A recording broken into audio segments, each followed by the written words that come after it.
Hello students, welcome to Srinath's EAMCET series. ఈ వీడియోలో మనం ఇంటర్మీడియట్ సెకండ్ ఇయర్ ఫిజిక్స్ నుంచి 8th chapter magnetism and matter, ఈ చాప్టర్లో ఉన్న ప్రీవియస్ ఇయర్ ఎంసెట్ క్వశ్చన్స్ని మనం డిస్కస్ చేయబోతున్నాం స్టూడెంట్స్. ఓకేనా? సో ఇంకా లేట్ ఎందుకు, ఛానల్ని సబ్స్క్రైబ్ చేసుకోండి, వీడియోకి ఒక లైక్ ఇచ్చేయండి, మనం వీడియోని స్టార్ట్ చేసుకుందాం. అండ్ ఒకసారి బ్లూ ప్రింట్ చూస్తే మనం ఆల్రెడీ ఇంటర్మీడియట్ ఫస్ట్ ఇయర్కి సంబంధించిన అన్ని చాప్టర్స్ కంప్లీట్ చేసాం. ఇంటర్మీడియట్ సెకండ్ ఇయర్లో కూడా 7 చాప్టర్స్ కంప్లీట్ అయిపోయి అండ్ రైట్ నో మనం 8th చాప్టర్ని డిస్కస్ చేయబోతున్నాం స్టూడెంట్స్. ఓకేనా? అండ్ ఈ చాప్టర్ నుంచి మనకు 1 మార్క్ వస్తుంది. అండ్ టాపిక్స్ చూసుకుంటే మనకు ఓవరాల్గా 7 టాపిక్స్ అనేవి ఈ చాప్టర్లో ఉన్నాయన్నమాట.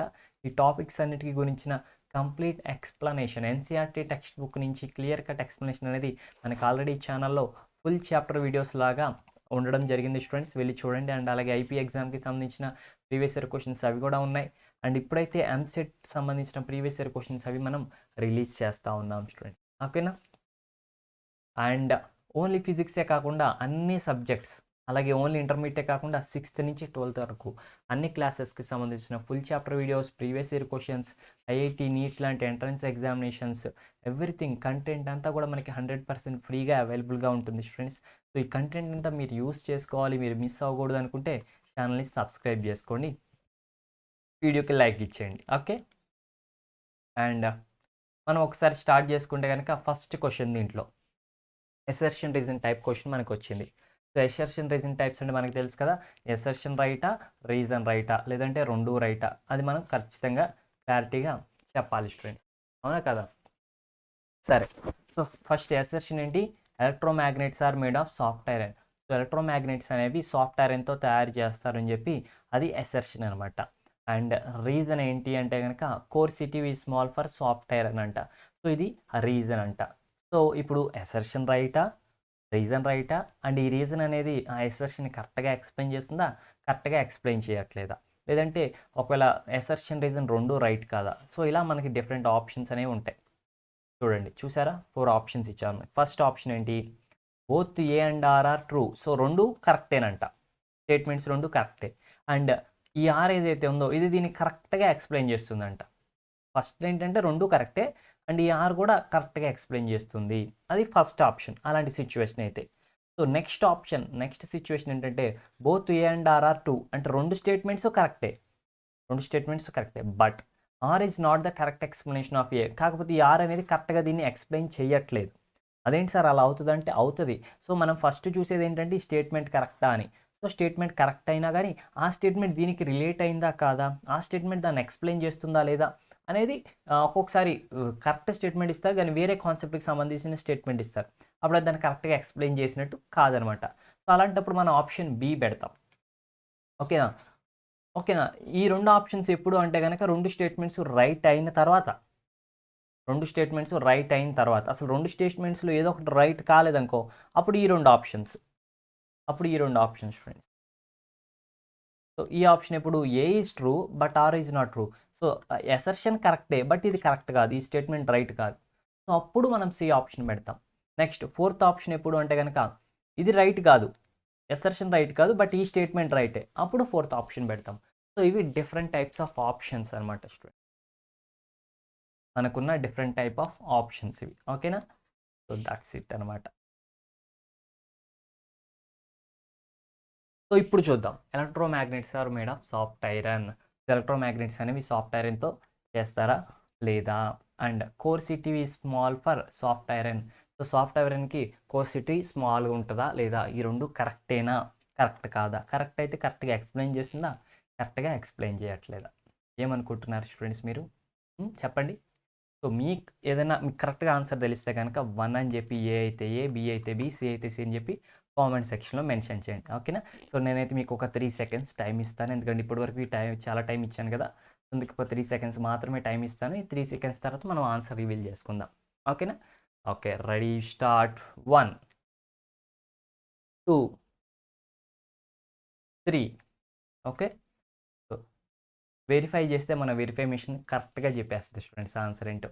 సో ఏంటి, ఈ రెండు స్టేట్మెంట్స్ రైటే. సో ఎలక్ట్రోమాగ్నెట్స్ మనం సాఫ్ట్ ఐరన్తోనే చేస్తాం, అండ్ ఎలక్ట్రోమాగ్నెట్స్కి అండ్ ఈ సాఫ్ట్ ఐరన్కి కోర్సిటీ అనేది చాలా తక్కువ. సో ఇది కరెక్ట్గా ఎక్స్ప్లెయిన్ చేస్తుంది. సో కోర్సిటీ తక్కువ కాబట్టే ఎలక్ట్రోమాగ్నెట్స్ తయారు చేయడానికి సాఫ్ట్ ఐరన్ని వాడతాం.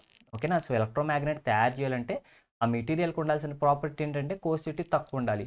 సో సాఫ్ట్వేర్కి ఎలాగో కోసివిటీ తక్కువ ఉంటుంది కాబట్టి దాన్ని యూస్ చేసి మనం ఎలక్ట్రోమాగ్నెట్స్ని తయారు చేయొచ్చు. ఓకేనా students, that's it. So next question,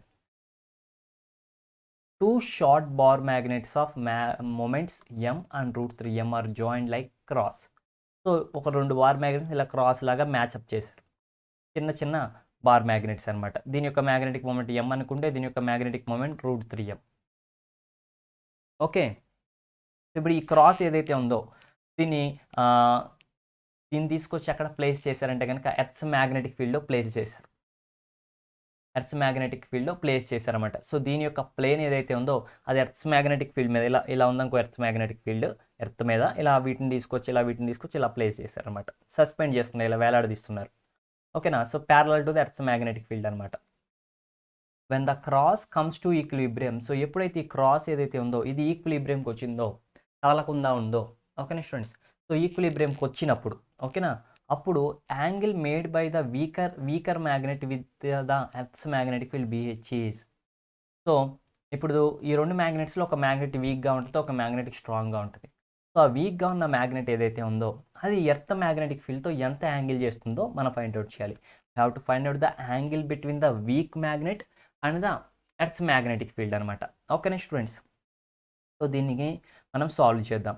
so ఇక్కడ చూస్తే కనుక మనకి 2 మ్యాగ్నెట్స్ ఉన్నాయి అండ్ 2 మ్యాగ్నెట్స్ యొక్క మ్యాగ్నెటిక్ మూమెంట్స్ ఇచ్చారు. సపోజ్ m అనే మ్యాగ్నెట్ కనుక ఎర్త్స్ మ్యాగ్నెటిక్ ఫీల్డ్లో అంటే ఈక్విలిబ్రియం పొజిషన్ ఉన్నప్పుడు ఎర్త్స్ మ్యాగ్నెటిక్ ఫీల్డ్తో తీటా అనే యాంగిల్ చేస్తుంది అనుకుందాం. ఆ తీటా వెళ్ళి మనం ఫైండ్ అవుట్ చేయాలి అనుకుందాం. సో అప్పుడు √3m అనే మ్యాగ్నెట్ అదే మ్యాగ్నెటిక్ ఫీల్డ్తో ఎంత యాంగిల్ చేస్తుంది చెప్పండి. సో మనకి 90 మైనస్ తీటా యాంగిల్ చేస్తుంది. ఎందుకంటే ఈ రెండు మ్యాగ్నెటిక్ మూమెంట్స్కి మధ్య యాంగిల్ ఎంత, 90 డిగ్రీసే కదా. దీనికి మధ్య యాంగిల్ ఎంత, 90 డిగ్రీస్. దీనికి మధ్య యాంగిల్ ఎంత స్టూడెంట్స్, 90 డిగ్రీస్. సో ఈ రెండింటికి మధ్య యాంగిల్ 90 డిగ్రీస్ కాబట్టి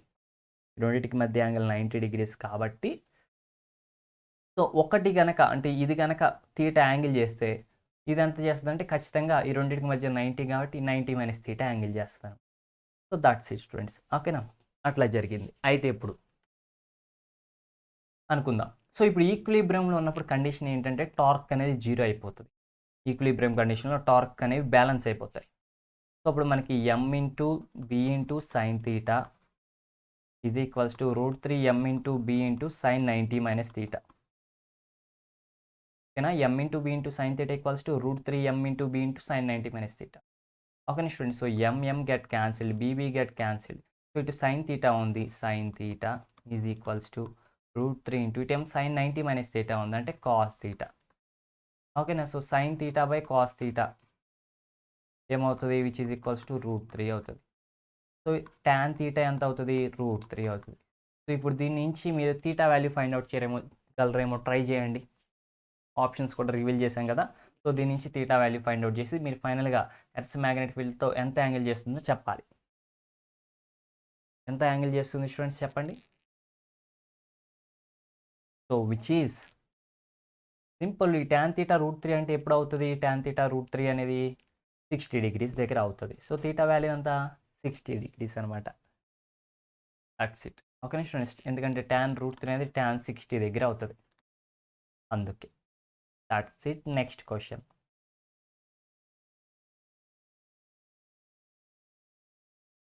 at a location the horizontal component of the earth's magnetic field is 0.3 g. So ఏదో ఒక లొకేషన్ దగ్గర ఎర్త్స్ మ్యాగ్నెటిక్ ఫీల్డ్ యొక్క హారిజాంటల్ కాంపోనెంట్ సో BH ఈ వాల్యూ ఎంత అంటే 0.3 g అంటే గాస్ అనమాట స్టూడెంట్. ఓకేనా, gauss. Okay, earth's magnetic field horizontal magnetic field వచ్చేసి 0.3 అనమాట. And dip angle 60 degrees, dip angle ఏమో 60 డిగ్రీస్ అంట. ఇప్పుడు మనం ఫైండ్ అవుట్ చేయాల్సింది ఏంటంటే the earth's magnetic field at that location. So ఆ దగ్గర ఉన్న earth magnetic field find out చేయాలి. సో జాగ్రత్తగా వినండి. సో వీళ్ళు ఇచ్చింది ఏంటంటే horizontal magnetic field, horizontal component of earth's magnetic field. So earth magnetic field ఉంటుంది B అని, దీనికి హారిజాంటల్ కాంపోనెంట్ ఉంటుంది అండ్ వెర్టికల్ కాంపోనెంట్ ఉంటుంది, రెండు కాంపోనెంట్లు ఉంటాయి కదా దేనికైనా సరే. సో దీంట్లో హారిజాంటల్ కాంపోనెంట్ అంటేనేమో BH వీళ్ళు ఆల్రెడీ మెన్షన్ చేశారు. అండ్ మళ్ళీ ఏమంటున్నారంటే ఈ మ్యాగ్నెటిక్ ఫీల్డ్ ఇది ఫైండ్ అవుట్ చేయమంటున్నారు. ఇది ఫైండ్ అవుట్ చేయమన్నారు. సో దీనికి మధ్య రిలేషన్ ఏంటి? సో ఎర్త్స్ హారిజాంటల్ మ్యాగ్నెటిక్ ఫీల్డ్కి అండ్ నార్మల్ మ్యాగ్నెటిక్ ఫీల్డ్కి రిలేషన్ ఏంటంటే BH is equals to B cos θ. అంతే కదా, హారిజాంటల్ కాంపోనెంట్ కాబట్టి cos θ వస్తుంది, వెర్టికల్ అయితే sin θ వస్తుంది. సో BH వాల్యూ వాళ్ళు ఇచ్చారు 0.3 ఈజ్ ఈక్వల్స్ టు B అంటే మనం ఫైండ్ అవుట్ చేయాలి ఇంటూ కాస్ ఇంటూ యాంగిల్ వాళ్ళు ఇచ్చారు కదా ఎంత 60 డిగ్రీస్. సో కాస్ 60 ఎంత, కాస్ 60 ఇస్ 1/2. సో 0.3 ఇంటూ మనం ఫైండ్ అవుట్ చేయాల్సింది B అనమాట. ఓకేనా స్టూడెంట్స్, సో ఆప్షన్స్ ఇస్తున్నాను, చాలా ఈజీగా చెప్పొచ్చు, మీరు ట్రై చేయండి. ఓకేనా స్టూడెంట్స్, సో B వాల్యూ ఉంది, కాస్ 60 డిగ్రీస్ వాల్యూ ఉంది, 0.3 వాల్యూ ఉంది, అండ్ ఫైనల్లీ B వాల్యూ కనిపెట్టాలి. ఎలా? సో ఈజీ కదా, B is equals to 0.3 into 2. So ఎంత వస్తుంది? Yes, which is option B అనమాట, 0.6. B is equals to 0.6. That's it. So next, identify the incorrect statement. So వీటిల్లో incorrect statement ఏదో మనం find out చేయాలి. కరెక్ట్ స్టేట్మెంట్ కాదు, incorrect statement find out చేయాలి. So చూడండి, జాగ్రత్తగా స్టడీ చేయండి వీటిలో ఇన్కరెక్ట్ స్టేట్మెంట్ ఏదో. ఫస్ట్ చూద్దామా, the susceptibility of a diamagnetic material is positive quantity. So susceptibility ఏదైతే ఉందో డయామాగ్నెటిక్ మెటీరియల్కి సంబంధించిన ససెప్టబిలిటీ అనేది పాజిటివ్ క్వాంటిటీ అంట. అంటే సై ఈజ్ పాజిటివ్ అంట, దేనికి? డయామాగ్నెటిక్కి. సో ఈ స్టేట్మెంట్ రైటా రాంగో ఆలోచించండి. Next, paramagnetic materials obey Curie's law. So paramagnetic materials అనేవి క్యూరీస్ లాను ఒబే చేస్తాయి అంట. ఇంకోటి, ferromagnetic materials have permanent magnetic domains. So ferromagnetic మెటీరియల్స్కి పర్మనెంట్ మ్యాగ్నెటిక్ డొమైన్స్ ఉంటాయంట. And in soft ferromagnetic material magnetization disappear on removal of external field. So soft ferromagnetic మెటీరియల్స్లో మనకు కనుక మ్యాగ్నెటైజేషన్ అనేది డిసప్పియర్ అయిపోతుంది ఎప్పుడు ఎక్స్టర్నల్ మ్యాగ్నెట్ ఫీల్డ్ మనం తీసేస్తే. సో వీటిలో ఏది ఇన్కరెక్ట్ స్టేట్మెంట్ చెప్పాలి. సో చూస్తే మనం ఫెర్రోమాగ్నెటిక్ మెటీరియల్స్కి పర్మనెంట్ మ్యాగ్నెటిక్ డొమైన్స్ ఉంటాయి, అది కరెక్టే, అందుకే వాటిని మనం పర్మనెంట్ మ్యాగ్నెట్స్గా వాడతాం. అండ్ అలాగే సాఫ్ట్ ఫెర్రోమాగ్నెటిక్ మెటీరియల్స్ ఉన్నాయనుకోండి, సో ఇవి కొంచెం డిఫరెంట్ అనమాట. ఇవేంటి, ఒకవేళ వీటికి కనుక ఎక్స్టర్నల్ మ్యాగ్నెటిక్ ఫీల్డ్ తీసేసామనుకోండి, దీని లోపల మ్యాగ్నెటైజేషన్ డిసప్పియర్ అయిపోతుంది. సో అందుకే సాఫ్ట్ ఫెర్రోమాగ్నెటిక్స్ని మనం ఎలా వాడతాం అంటే ఎలక్ట్రోమాగ్నెట్స్గా వాడతాం. వీటినేమో పర్మనెంట్ మ్యాగ్నెట్స్గా వాడతాం. ఎలక్ట్రోమాగ్నెట్స్ అంటే కరెంట్ పాస్ అయినప్పుడే మ్యాగ్నెట్గా బిహేవ్ చేస్తాయి, కరెంట్ పాస్ కాకపోతే మ్యాగ్నెట్గా బిహేవ్ చేయి. అలాగే క్యూరీస్ లాని ఫెర్రోమాగ్నెటిక్ మెటీరియల్స్ ఒబే చేస్తాయి. బట్ ఈ డయామాగ్నెటిక్ మెటీరియల్కి వచ్చేప్పటికే దీని యొక్క ససెప్టబిలిటీ అనేది మనకి positive constituents, it is negative <0 అనమాట డయామాగ్నెటిక్కి. అదే పారామాగ్నెటిక్కి ఫెర్రోమాగ్నెటిక్ అంటే it is greater than or equal to 1 అనమాట, పాజిటివ్ వాల్యూ ఉంటుంది. Okay students, so that's it అనమాట. ఒక్కసారి మనం ఇన్కరెక్ట్ స్టేట్మెంట్ని వెరిఫై చేసుకుందాం. కన్ఫర్మ్ అయిపోయింది కదా, so that's it. Next, the unit of magnetic induction is. So magnetic induction యొక్క యూనిట్ ఏంటి? వెబర్ పర్ మీటర్ స్క్వేరా, వెబర్ పర్ మీటరా, వెబర్ యాంపియరా, వెబరా? సో చాలా easy bit students, magnetic induction యొక్క యూనిట్ అనమాట మ్యాగ్నెటిక్ ఇండక్షన్. సో మీకు 3 seconds టైం ఇస్తున్నాను, ఎందుకంటే చాలా ఈజీ బిట్ కదా. సో దీనికి మీరు ఆన్సర్ చేస్తేనే బాగుంటుంది. సో కామెంట్ సెక్షన్లో మెన్షన్ చేయండి దీని యొక్క ఆన్సర్ ఏంటో. ఓకేనా students, 1 2 3. So that's it. It is weber per meter square అనమాట స్టూడెంట్. టెస్లా ఆర్ గాస్ అలా వస్తాయి కదా మనకి. Next, a bar magnet having magnetic moment capital M is bent as an arc, it's magnetic moment. So options, ఒక bar magnet ఉంది, దీన్ని ఏం చేసామంటే ఇలా బెండ్ చేసాం, ఒక ఆర్క్ లాగా బెండ్ చేయడం జరిగింది. సో ఇలా బెండ్ చేయడం వల్ల దీని అంతకుముందు మ్యాగ్నెటిక్ మూమెంట్ M, సో ఇప్పుడు మ్యాగ్నెటిక్ మూమెంట్ ఎంత? బెండ్ చేయడం వల్ల. సో దీని యొక్క మ్యాగ్నెటిక్ మూమెంట్ అనేది డిక్రీజ్ అవుతుందా, ఇంక్రీజ్ అవుతుందా, లేదంటే అసలు చేంజ్ అవ్వదా? డిక్రీజ్ అన్న అవ్వచ్చు, ఇంక్రీజ్ అన్న అవ్వచ్చా? ఏం చెప్తారు స్టూడెంట్స్ మీరు? ఈ మ్యాగ్నెటిక్ మూమెంట్కి దీని యొక్క షేప్కి మధ్య ఉన్న రిలేషన్ మనకు తెలియాలన్నమాట. ఆ రెండింటికి మధ్య ఉన్న రిలేషన్ మనకు తెలిస్తే దీనికి కరెక్ట్ ఆన్సర్ మనం ఇవ్వగలం. ఈ రెండింటికి మధ్య ఉన్న రిలేషన్ ఏంటి? మ్యాగ్నెటిక్ మూమెంట్కి అండ్ దిస్ టైప్ ఆఫ్ ఈ షేప్కి ఉమ్, ఈ రెండింటికి మధ్య మనకున్న రిలేషన్ ఏంటి స్టూడెంట్స్? సో చూస్తే మ్యాగ్నెటిక్ మూమెంట్ అంటే ఏంటి? It is nothing but one of the charge into the 2a perpendicular distance between the 2 poles అనమాట. ఈ 2 పోల్స్కి మధ్య ఉన్న డిస్టెన్స్. ఇప్పుడు దీన్ని ఇలా బెండ్ చేసేపటికి ఈ రెండింటి మధ్య ఉన్న డిస్టెన్స్ ఏమవుతుంది? తగ్గుతుందా పెరుగుతుందా? ఇలా బెండ్ చేసాం, ఈ రెండింటి మధ్య డిస్టెన్స్ తగ్గుతుంది. ఎట్లా ఉంటే దూరం ఉంటుంది, ఇట్లుంటే తగ్గిపోతుంది. ఈ రెండింటి మధ్య ఉన్న డిస్టెన్స్ తగ్గిపోతుంది. అండ్ ఈ మ్యాగ్నెటిక్ మూమెంట్ అయితే ఆ రెండింటి మధ్య ఉన్న డిస్టెన్స్ మీద డిపెండ్ అవుతుంది. సో ఆ డిస్టెన్స్ తగ్గుతుంది కాబట్టి ఆటోమేటిక్గా మ్యాగ్నెటిక్ మూమెంట్ కూడా తగ్గిపోతుంది. అంతే కదా students? Yes, it will decreases. ఎందుకు అంటే కనుక రీజన్ తెలియాలి మీకు. ఎందుకు? ఆ రెండింటి మధ్య ఉన్న డిస్టెన్స్ తగ్గిపోవడం వల్ల. ఆ రెండింటి మధ్య డిస్టెన్స్ ఎందుకు తగ్గిపోతుంది? సో బెండ్ చేయడం వల్ల ఆ పోల్స్ దగ్గరకు వస్తాయి. That's it. The next, if relative permeability of iron is 5500 then its susceptibility is. So options ఇస్తున్నా చూడండి. రిలేటివ్ పర్మియబిలిటీ మనకు వాల్యూ ఇచ్చారు, μr ఈజ్ ఈక్వల్స్ టు 5500 అన్నారు. వాళ్ళు ఇప్పుడు మనల్ని అడిగేది ఏంటంటే ససెప్టిబిలిటీ ఎంత అని. సో రిలేటివ్ పర్మియబిలిటీ వాల్యూ ఇచ్చారు, ససెప్టిబిలిటీ వాల్యూ అడుగుతున్నారు. సో ఎట్లా చెప్పుకోవచ్చు మనం దీనికి ఆన్సర్? సో ఇది మనకి తెలియాలంటే దీనికి రెండింటికి మధ్య రిలేషన్ తెలియాలి. అఫ్ కోర్స్ మీకు ఆల్రెడీ ఆన్సర్ రివీల్ అయిపోయింది స్టూడెంట్స్, నాకు తెలుసు. బట్ లాజిక్ తెలుసుకుందాం. So μr equal to 1 plus కై అనమాట. So 5500 is equals to 1 plus కై అనమాట. సో కై ఈజ్ ఈక్వల్స్ టు ఏమవుతుంది? 5500 మైనస్ 1 అవుతుంది. సో ఆబ్వియస్గా అప్పుడు ఇది 5499 అవుతుంది. ఓకే స్టూడెంట్స్, దాట్స్ ఇట్ అనమాట. నెక్స్ట్ క్వశ్చన్ చూద్దాం మనం. Which of the following is desirable for making permanent magnets? So మనం పర్మనెంట్ మ్యాగ్నెట్స్ని చేయాలంటే వీటిలో ఏ క్వాంటిటీ మనకు ఉపయోగపడుతుంది పర్మనెంట్ మ్యాగ్నెట్స్కి? చూడండి, లో కోర్సివ్ ఫీల్డ్ అండ్ లో రిటెంటివిటీయా, low coercive field and high రిటెంటివిటీయా, లేదంటే high coercive field and high రిటెంటివిటీయా, high coercive field and low retentivity. So ఈ ఆప్షన్స్లో ఏది ఉపయోగపడుతుంది దేనికి? పర్మనెంట్ మ్యాగ్నెట్స్ చేయడం కోసం. సో పర్మనెంట్ మ్యాగ్నెట్స్ కోసం ఏదో ఉపయోగపడుతుందో మీరు ఇక్కడ తెలుసుకోవాలి.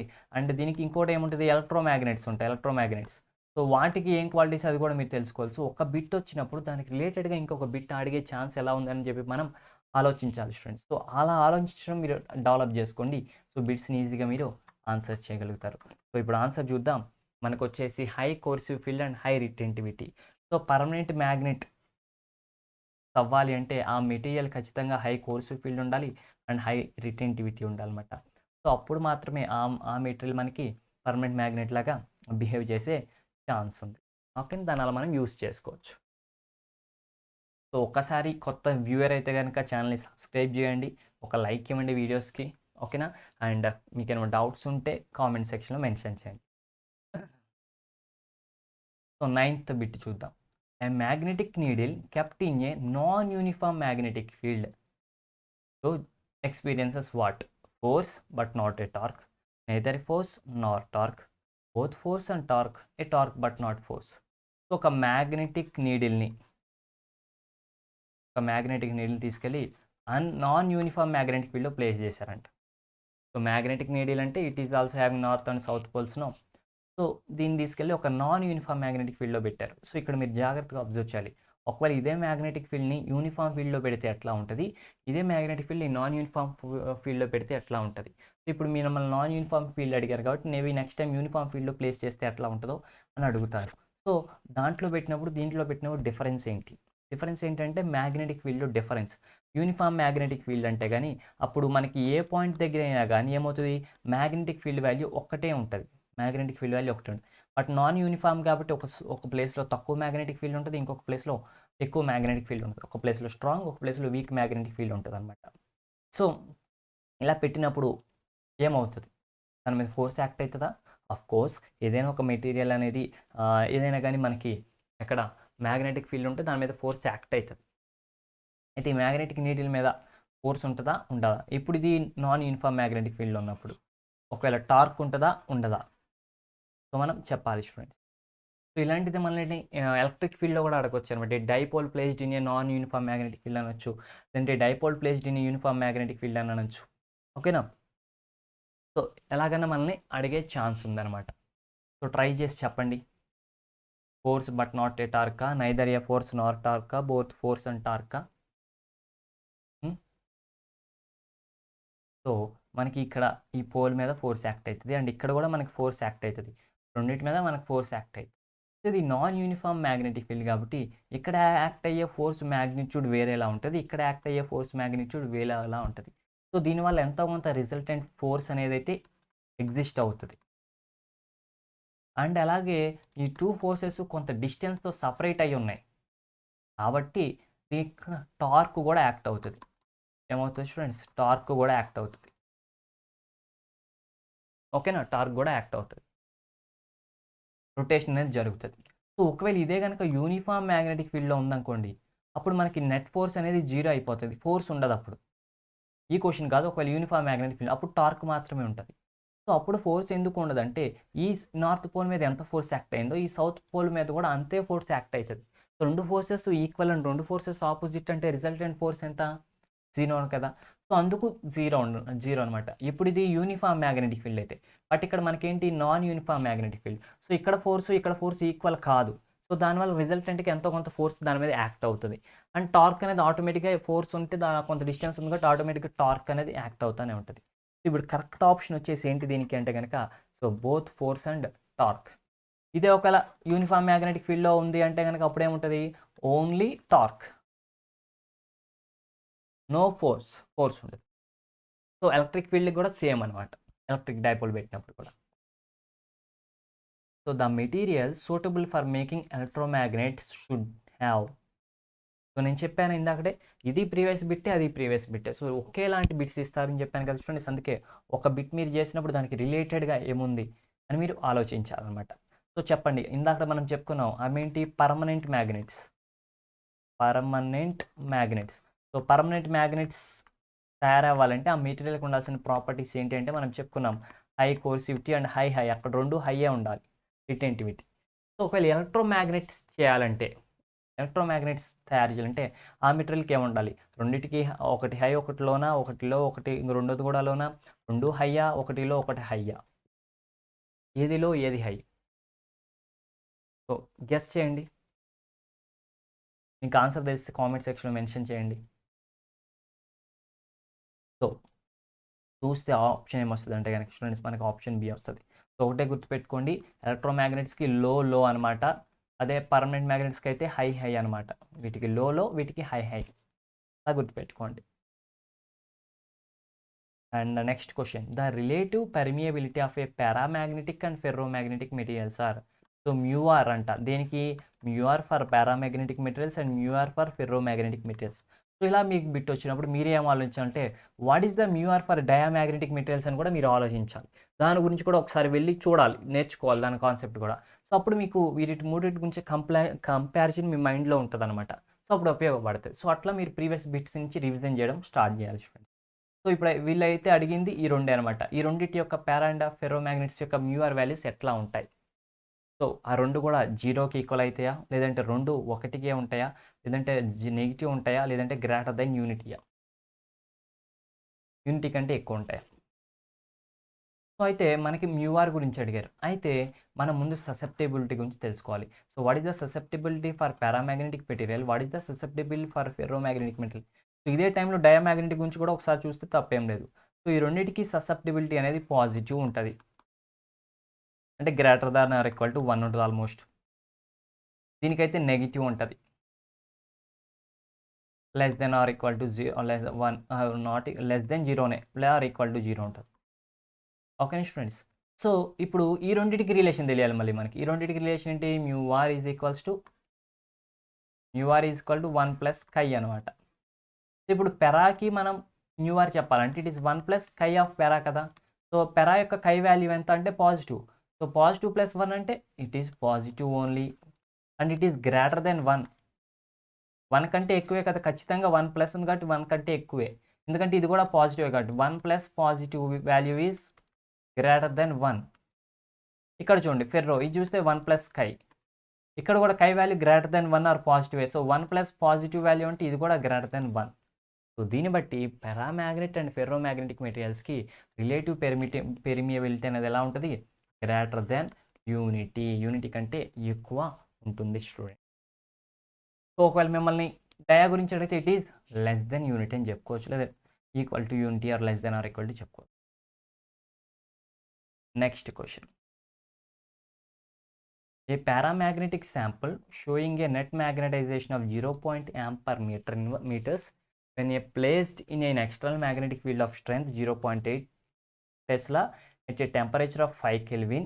If its temperature is raised to 20 Kelvin, the magnetization becomes. So ఒక పారామాగ్నెటిక్ శాంపుల్ ఉంది, దాని యొక్క మ్యాగ్నటైజేషన్ వచ్చేసి 0.8 amperes per meters అంట, నెట్ మ్యాగ్నటైజేషన్. అంటే ఇప్పుడు ఏమంటున్నారంటే ఫస్ట్ అది అప్పుడు ఆ టెంపరేచర్ ఎంత ఉందంటే కనుక ఇట్ ఈస్ 5 కెల్విన్ టెంపరేచర్ దగ్గర ఉంది. సో ఇప్పుడు అదే టెంపరేచర్ మనం 20 కెల్విన్కి ఇంక్రీజ్ చేసినప్పుడు దీని యొక్క ఇంటెన్సిటీ మ్యాగ్నటైజేషన్ ఎట్లా ఉంటుందని అడుగుతున్నారు. సో దీనికి మనకి మ్యాగ్నటైజేషన్కి అండ్ టెంపరేచర్కి మధ్య రిలేషన్ తెలియాలి. సో మ్యాగ్నటైజేషన్కి అండ్ టెంపరేచర్కి మధ్య ఇన్వర్స్లీ ప్రొపోర్షనాలిటీ రిలేషన్. సో ఇప్పుడు I1/I2 ఈజ్ ఈక్వల్స్ టు ఏమవుతుందంటే T2/T1 అవుతుంది. సో I1 అంటేనేమో 0.8 divided by I2 is equals to T2 అంటే ఇక్కడ టెంపరేచర్ ఎంత, it is T2 20 divide by it is వచ్చేసి 5 అనమాట. సో ఇట్ ఈస్ 4 అవుతుంది. ఇప్పుడు I2 వాల్యూ ఎంత అవుతుంది అంటే I2 వెళ్ళిపోయి 4 ఇటు వస్తే 0.8/4 అవుతుంది. ఇప్పుడు ఆప్షన్స్ ఇస్తాను, దాన్ని బట్టి మీరు చెప్పండి రిజల్టెంట్ ఇంటెన్సిటీ పెరుగుతుందా తగ్గుతుందా, తగ్గితే ఎంత తగ్గుతుంది, పెరిగితే ఎంత పెరుగుతుంది. సో ఇక్కడ ఈ రిలేషన్ చూసాం కాబట్టి ఇన్వర్స్లీ ప్రొపోర్షనల్ కాబట్టి టెంపరేచర్ పెరిగింది కాబట్టి ఆటోమేటిక్గా మ్యాగ్నటైజేషన్ అనేది తగ్గుతుంది మనకు తెలుసు. అందుకే ఇక్కడ చూడవచ్చు అన్ని వాల్యూస్ తక్కువ ఉన్న వాల్యూస్ ఇచ్చారు వీళ్ళు తెలివిగా, ఎక్కడా కూడా 0.8 కంటే ఎక్కువ ఇవ్వలేదు. అయితే వీటిలో ఏ వాల్యూ వస్తుంది, సో సింపుల్, ఇక్కడ క్యాన్సిలేషన్ చేస్తే మనకు వచ్చేది 0.2 అనమాట. సో ఆప్షన్ వచ్చేసి option B student. So simple కదా. So next, the total intensity of the Earth's magnetic field at equator is 5 units. What will be its value at the poles? So, Earth యొక్క magnetic field యొక్క total intensity. So, intensity of Earth's magnetic field at equator దగ్గర Earth's magnetic field యొక్క intensity అనేది 5 units అంట. So అయితే ఇప్పుడు poles దగ్గర Earth's magnetic field యొక్క intensity ఎంత అవుతుంది స్టూడెంట్స్? సో పోల్స్ దగ్గర ఈక్వేటర్ దగ్గర 5 యూనిట్స్ ఉంటే పోల్స్ దగ్గర ఎంత ఉంటుంది, 5 ఉంటుందా, 4 ఉంటుందా, 3 ఉంటుందా, 2 ఉంటుందా? ట్రై చేయండి. సో ఎర్త్ యొక్క మ్యాగ్నెటిక్ ఫీల్డ్ ఈక్వేటర్ దగ్గర ఎలా ఉంటుంది అండ్ పోల్స్ దగ్గర ఎలా ఉంటుంది? సో చూస్తే ఎర్త్ యొక్క మ్యాగ్నెటిక్ ఫీల్డ్ ఈక్వేటర్ దగ్గర అండ్ పోల్స్ దగ్గర ఒకేలా ఉంటుంది స్టూడెంట్స్. సో దానికి ఇంటెన్సిటీలో చేంజ్ రాదు, ఇట్ ఈస్ 5 ఇట్ సెల్ఫ్ అనమాట. Next question, the direction of Earth's magnetic field at the magnetic poles is. So magnetic poles దగ్గర ఎర్త్స్ మ్యాగ్నెటిక్ ఫీల్డ్ యొక్క direction ఎట్లా ఉంటుంది? సో ఇలా మనకి స్పియర్ ఉందనుకోండి, ఇక్కడ నార్త్ పోల్ ఇక్కడ సౌత్ పోల్ అనుకోండి. సో ఈ పోల్స్ దగ్గర ఎర్త్స్ మ్యాగ్నెటిక్ ఫీల్డ్ ఎట్లా ఉంటుంది అంటే కనుక అది ప్యూర్ వెర్టికల్గా ఉంటుందా, అంటే ఇలా కిందకు ఉంటుందా, లేదా పైకి ఉంటుందా, లేదంటే హారిజాంటల్, లేదంటే ఇలా హారిజాంటల్గా ఉంటుందా, అటు కానీ ఇటు కానీ ఉంటుందా, లేదంటే హారిజాంటల్కి వెర్టికల్కి మధ్యలో ఉంటుందా, అంటే ఇట్లా కానీ లేదంటే ఇట్లా కానీ ఉంటుందా, లేదంటే 30 degrees టు వెర్టికల్కి ఒక 30 degrees చేస్తూ ఉంటుందా? సో మనం పోల్స్ దగ్గర కరెక్ట్గా పోల్స్ దగ్గర చూస్తే ఇట్ ఈస్ ప్యూర్లీ వెర్టికల్ అనమాట, కరెక్ట్గా వెర్టికల్గా ఉంటుంది స్టూడెంట్స్, డౌటే లేదు, it is purely vertical. Next, the strength of earth's magnetic field on the earth surface. So earth యొక్క మ్యాగ్నెటిక్ ఫీల్డ్ ఎర్త్ సర్ఫేస్ మీద ఎలా ఉంటుంది, దానికి స్ట్రెంగ్త్ ఎంత? So which is nothing but 10⁻⁵ tesla అనమాట student, standard bit. And the next question, in the magnetic of a certain place the horizontal component of the dip angle is 45 degrees. So theta is equals to 45 degrees అంటే dip angle అనమాట. What is the magnetic field of the earth at this location? ఆ location దగ్గర magnetic field అంతా find out చేయాలి. Use horizontal component of the magnetic field to be 0.26. So వీళ్ళు ఇచ్చింది ఏంటంటే BH is equals to 0.26 ఇచ్చారు. So వీటికి మధ్య రిలేషన్ తెలుసు కదా, BH is equals to B cos θ అని. B వాల్యూ కావాలంటే BH/cos θ. BH ఏమో 0.26, cos θ అంటే cos 45 degrees అంటే ఏమవుతుంది 0.26 డివైడ్ బై 1/√2 అవుతుంది. So finally B is equals to ఎంత అవుతుంది అంటే √2 ఇంటూ 0.26 అవుతుంది. సో దీన్ని బట్టి మీరేమన్నా ఆన్సర్ చెప్పగలరేమో ట్రై చేయండి. ఆప్షన్స్ నేనైతే ఇచ్చాను మీకు, ఫార్ములా వేశాను, ఫార్ములాలో వాల్యూస్ ఇచ్చాను, సబ్స్టిట్యూట్ చేశాను, స్మాల్ క్యాలిక్యులేషన్ అయితే నేను మీకు వదిలేశాను. ట్రై చేయండి, ఎంత వస్తుంది అంటారు ఆన్సర్? సో అది ట్రై చేసి కామెంట్ సెక్షన్లో మెన్షన్ చేయండి స్టూడెంట్స్. ఆన్సర్ అయితే మనకి 0.37 గాస్ వస్తుంది అనమాట. సో దట్స్ ఈ స్టూడెంట్స్, ఇక్కడతో ఈ సెషన్ కంప్లీట్ అయిపోయింది. అండ్ నెక్స్ట్ వీడియో వచ్చేసి ఎలక్ట్రోమాగ్నెటిక్ ఇండక్షన్ చాప్టర్ మీద రాబోతుంది. దాని యొక్క లింక్ అయితే డిస్క్రిప్షన్లో ఉంది, వెళ్ళి ఒకసారి చూసేయండి. Thanks for the watching. Don't forget to subscribe the channel, like the video, share the video, comment below if you have any doubt. All the best for your MCET examinations. Bye bye students.